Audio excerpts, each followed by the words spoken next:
Squidward who works here. Yeah. Young guy in shape. He comes around the corner. He goes, he looked at me. He goes, man, you've really lost more weight. And I said, thanks. And he goes, you're dripping with sauce. And I was like, yeah, bro. Where? Sauce is a little too high in sugar. I don't have sauces. He goes, you are dripping with sauce. And I was like, I am dripping. Well, sauce me up. I said, I am dripping with sauce. Thank you. And, then I'm back and forth like, well, you're looking good too. I have to do a lot of that. Oh, yeah, man. I like the way you're looking. We're slurping each other in the hallway. But he said I was dripping with sauce. I should have said that to my son. He would. Yeah. My son's always like, look, he'd get it. He's checking his drip. And I was like, he goes, you dripping with sauce? I'm like, okay, I'm dripping with sauce on the way out of here then. That's just fine. I saw a woman today. She had lost weight so much that she had to have her skin cut off. You know how people do that. Yeah. Literally had lost, I think it was over 200 pounds. Oh, yeah. 200? Yeah, she had the weight loss surgery. She's going viral now because she had the weight loss surgery. And what she did with the skin, she's British. She had extra skin removed. Her name is Katie Taylor. And here she is talking about what she did with the skin she had removed. I did ask to keep my skin. Well, so I have tanned it into leather, human vegan leather. So she's made human leather out of it, and she's going to have a small ottoman bound with it, apparently. No.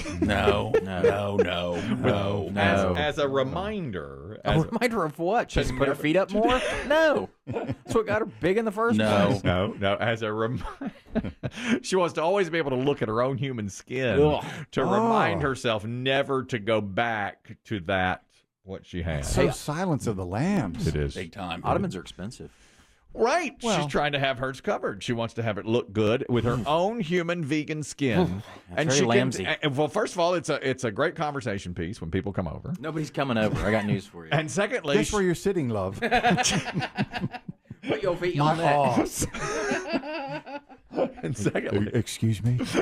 It was the skin from all over, you said? Yeah, I guess so. She had front, back, I believe. Sides. I don't know. I don't really know how that works. This man right here, he's going to have this one of these days. Yeah, I would never keep the skin. I'm going to have the skin removal, but yeah, you're gonna lose a bunch of weight and have the skin removal. Who would keep that though? That's I hate to say it. I hate to be that guy. I hate to be the grouch. Mm-hmm. But isn't that medical waste? You can't just keep that. I would not think you could. Right? Just, yeah.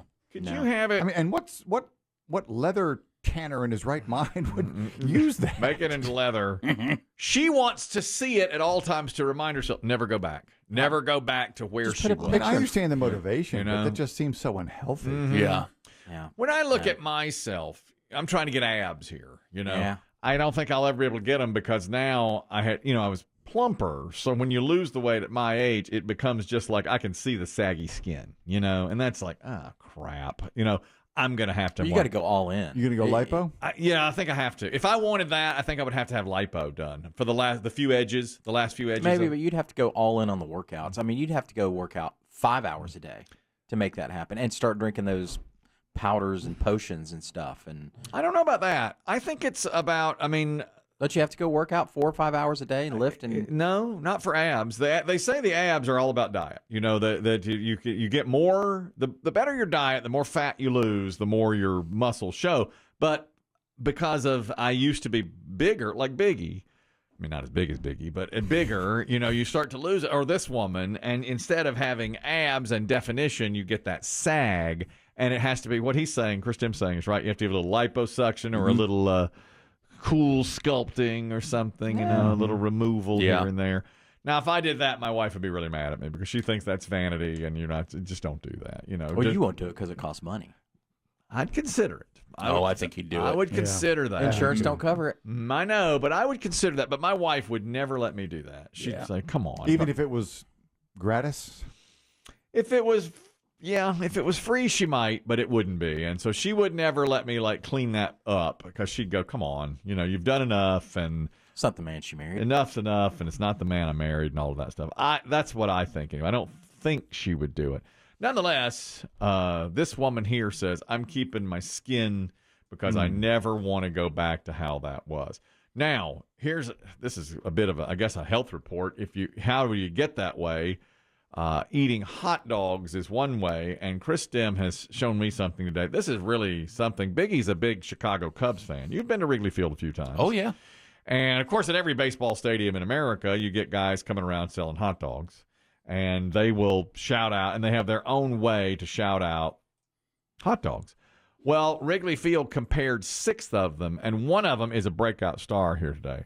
Let me go through them. These are the different styles of the hot dog vendors at Wrigley Field, starting with Kevin. Hot dogs! Get your hot dogs! Hot dogs! Would you be likely to buy a hot dog from that man? I like how he put the hot dog at the end of it. A nice touch. I thought he did a nice job. That's Kevin. Then we have more succinct, more to the point. The second guy's name is Cam. Hey, hot dogs! Who's got the beef? Who's got the beef? Okay. All right. That's more like who wants the beef. Yeah, I like. Hey, hot dogs! Who's got the beef? Maybe he's talking about himself. does. Who's got the beef? Who wants it? This guy. This You guy. You got got the beef. I got the beef here. I think I might like first guy. Hot dogs! Get your hot dogs! Hot dogs! Boy, they've got His voice is so rough, though. gravelly. But you can just hear it echoing through that old wooden park. Yep, Sure. through the stadium. Jonah with a different flair. Who's hungry now, hot dogs? Who's hungry now is his line. He always says, Okay. "Who's hungry now?" Good sustain on the end. Yeah, I agree. Who's hungry now, hot dogs? Okay, that's all these from Wrigley Field. Guys who are trying to get you to buy hot dogs. This is Gary. Hot dogs! Hot dogs! So he Nice. said in a different way. Hot dog. I bet that you would hear that 100 years ago. Yeah, that's in Wrigley old school. Field. Yeah. I like that one. I think that one's really good. Hot dog. Hot dogs! Hot dogs! None of these are the breakout star. These are not the ones that people are talking about here. None of these that we've heard so far. Here's Rondell. There are 2 left. One is Rondell. Hot diggity dogs! Get your hot diggity dogs here, guys! Hot diggity dogs. A diggity dog. I like all of them. I mean, they're all flavor. really, Yeah. yeah, They all have their place. they're all really good. But the man who has stolen the show is named Antonio, and we saved him for last. Hot dogs! Hot dogs! Sounds like he's calling them home. I wonder what he's selling. I mean, that's a full-bodied Bella. I know. He went all in, all the way. Is he a little old Italian man? Yes, and that's right. He is probably the oldest of the group. Hot dogs! Hot dogs! If you hear him at Wrigley Field, you're gonna Go know buy a dog. that's Antonio, Yeah. and you're going to get a hot dog. Do you? You've heard that at Wrigley Field, Biggie? I've never paid attention to the calls though like this where they're isolated. Yep. And never, I think when you're caught up in the game, Yeah. you're just watching the game. Somebody yells hot dog, Mm-hmm. you throw your hand up. But I never Yeah. took time to appreciate the That, by the way they do it. it's a Yes. real art form Yeah. too. It is. To get the dog to Yeah. you, when you're down 8 You're in the people, middle somewhere. and Yeah. the money comes back down. Do you know? think these guys work the same sections, or do they rove? I bet they work the park in their own sections. I I would do too. think I that think so. somebody gets. I don't know how high up they go. Are they all the way up in the upper deck, or is it just? I'm not sure, but I know I they're down. I've seen them on TV down in the bottom, down in the lower deck. I bet you get the same section every game, don't you think? Yeah. I don't know. I've seen where they rotate too. You think so? Yeah, I find more like at Wrigley Field. I've stayed out in the bleachers some, and I don't find them as much out in the bleachers Yeah. as when you're sitting behind home plate. Right. Probably just because it's definitely easier to work at a place like Wrigley Yeah. when have seats to actually sit in. But Oh yeah. I feel like I've seen. I don't really know what the rules are as far as I guess each park probably has different rules on territory. Because if they were just allowed to roam anywhere, I think you'd have guys arguing. Oh, I do too. But I wonder if you Yeah. get if I get section, 3 sections, 103, 104, 105, am I going to work that every single game of the year, or am I one night going to be at a totally different part of the ballpark? I don't know. And I don't I- know who does that. If it's the park that does that, if those guys get together and say, "Look, I'm down here tonight." I bet the park tells you. Yeah, I bet the concessionaire, whoever's in charge. I would go so far as to say, too, based on seniority or whoever's best will get the most active part of the park. Yeah. The part where most people are. And I bet they even know. I bet it's down to a science now where they know where the most money's spent on hot dogs. I bet you're Oh, right. yeah. Don't you think? And beer, Absolutely. too. And beer also. Yeah, beer up top, hot dogs down the Well, bottom. maybe. I mean, who knows? Remember that was a guy at a Yankee game last year who formed his hot dog into a meat straw and sucked yeah. Yeah, beer. drank his beer. He sucked beer through the straw. Yeesh. There was another vendor. I can't remember where he was. I want to say Dodger Stadium, but I could be wrong. Mm-hmm. But he was a peanut vendor. Mm-hmm. And remember, he could throw the peanuts and put it on a dime. He could throw them to you 35 feet. Yes. You know, he wouldn't, like most of the time with hot dogs, you have to pass them down the line. Right. If you're in the middle of a row. Yeah. This peanut vendor could just put it to he'd put it right in your hand. It's impressive, isn't it? Yeah. But of course, if you ever hit somebody in the face, like, then it'll probably end that you can't. But he was right on the money, and they would do stories on him about how great he was at it. Exactly. I like that. And here's, unfortunately, we had audio last week of Martha Stewart weighing in on the "is a hot dog a sandwich" debate. Yeah. And unfortunately. I told Biggie on Friday, get rid of this. We're never going to get to it. Now, look how it dovetails perfectly. Now it's gone. Now it's gone. Oh, we're talking about his hot dogs. We're talking about his hot dogs, and look what happens. You remember what she said? No. I don't know. You've erased it from your mind? Yes, and it was on the Drew Barrymore show. And Drew said, I'm so glad you're here. Is it a sandwich? Drew was thrilled she was there. She said, you're the one person that can settle this debate that America's going through. Is a hot dog a sandwich? And Drew asked her all these follow-up questions about it, and Martha kept on saying this. There's Brad. Man. Well, Drew was talking about a hoagie. Drew said, this is like a hoagie. And Martha was saying, no. I think Martha It's actually not a hoagie. Martha came down on the side of, it's not a sandwich, I think. Chris, you're talking about hot dog vendors, in this case at Wrigley Field. Go ahead. Yeah, so I've heard that they actually bid every game per game for which section they want. So the people who's been there the longest actually gets the good sections. They know which sections actually sell the most hot dogs. Interesting. That makes sense. Stuff. So it does. They don't have. Yeah. So a guy that's been there a long time says, I want section 105, and because that's where behind the Cubs dugout, right, right behind home plate. I wonder if there's a time in the game that's best to sell them, that people buy them. I bet so. I bet there is a time. Don't you think? All that, I bet. I would think within the first 3 innings, the times you want to be in early on. Yeah. I think so. I mean, when you go to a ball game, big league ball game, or minor league, do you get your drink and a snack first before you sit down? Usually, because you don't want to get back up. You want to go get in your seat and sit. Not every place has wandering vendors either. Right, that's true. I'm low carb, so it's been such a long time. I don't know. Tell us more about it. I don't know. Stay home. The answers to Well, now your beer vendors are they're with cans, and they'll pour it into the cup for you. They rove. Yeah, but they'll rove. You hear but it's harder now because you have to check IDs. Yeah. Yes. And now because baseball's moving faster this year, they've had trouble with, because they used to cut off beer sales in the 7th inning. Well, now the 7th, 8th, 9th goes very quickly. It used to be an hour. Now it's 35 minutes. So they're talking about, some stadiums are talking about changing the beer cutoff time to like 6th inning. Earlier? Yeah. Really weird that has been one offshoot of this, is that beer sales, it's not as close to the end of the game, or it's closer to the end of the game than it used to be. There's always a rush right before the cutoff. Oh, yeah. Do you think different ballparks, like at Yankee Stadium, let's say, is it behind the plate where all the hot dogs are sold, and at Fenway Park it might be out in left field? Or do you think it's just the same everywhere? Who knows? Learned? I mean, Yankee Stadium, the new one behind home plate, they're $1,000 a ticket. Yeah, so they're not eating dogs. Right, and nobody sits there.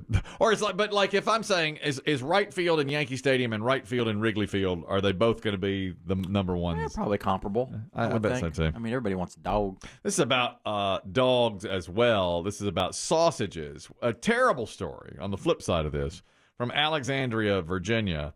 A dog owner, an actual dog owner named Sarah Eberhardt. Her dog's name is Potato. Potato. She was walking Potato on Friday, and Potato, just doing a walk around the neighborhood, saw a little piece of sausage on the ground, went right over to it, started eating it, and then began coughing and having trouble. Oh, no. Well, they're fish hooks embedded inside the sausage. Oh, that was a plant, a setup. Yeah.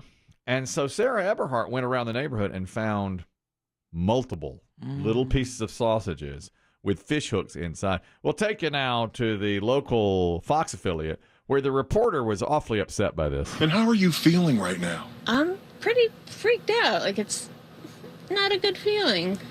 And then we went out and looked up and down the street, and we kept finding them. They were like maybe, 1 inch, with 1 inch barbed hooks, and they were stuck all the way into the sausage slices so you couldn't see them. Oh my gosh, that somebody would do such a thing. Can you believe this? Oh, my gosh. Oh, my God. Not the potato. Who could do such Well, a thing? I'm going to be honest. I think suspect one is right there. Her? Him. Oh, him. Sounds a little too excited. How are you feeling? Biggie, the reporter? No. Play it again. He sounds too into it. Very, very upset. I don't by this. think so, He's Big. Very upset by this. And how are you feeling right now? Well, he's going for the Emmy. Oh, no. Who would do this? He sounds like he's a criminal who's bragging about his work secretly. She may be onto something. Maybe it's her. No, not to little potato. You wouldn't put potato at risk. How is Potato? Did anybody see Potato He's okay coughing? now. He's okay now. Potato didn't swallow the hook. Got it embedded into the top part of the mouth. They had to go to the vet. Vet removed it. Potato's fine. Okay, now at the end, the reporter was holding Potato, saying, "Potato's fine now." See? Biggie, no. Then the reporter had an expert on, an animal rights activist. What do you say to the person who is doing this? I mean, I don't know what else I could say other than why. Why would you do Something this? like this? Why would you try to potentially hurt someone's loved pet, or even if it's not that, why would you try to injure wildlife that's out there? They're looking around Alexandria, Virginia now to try and figure out. They're asking anyone with a doorbell camera to come forward to see if who's dropping one inch. That's a good clue. Yeah, Mhm. they're like 1 to 2 inch long Links? sausage pieces. Link sausages. Jimmy Dean? Hot dog. Jimmy Dean. I don't like Potato, get over here. Red Hots. Yeah. goulash. Yeah, little sausage links with fish hooks embedded inside. Now, who would? I guarantee you it's either someone who's, Mhm.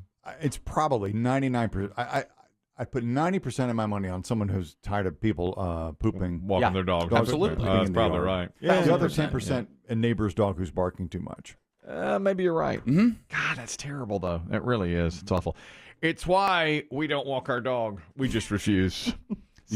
Safety first. We will not. Smart. Listen, we'll walk that dog once a year, whether she needs it or not. Other than that, we're not. Well, you're committed. We're just not. Exactly. We're just not going to walk that dog. We love the dog too much. Yeah. Can't let that dog get Make a her hold. work. They're not going to do that. Not doing that.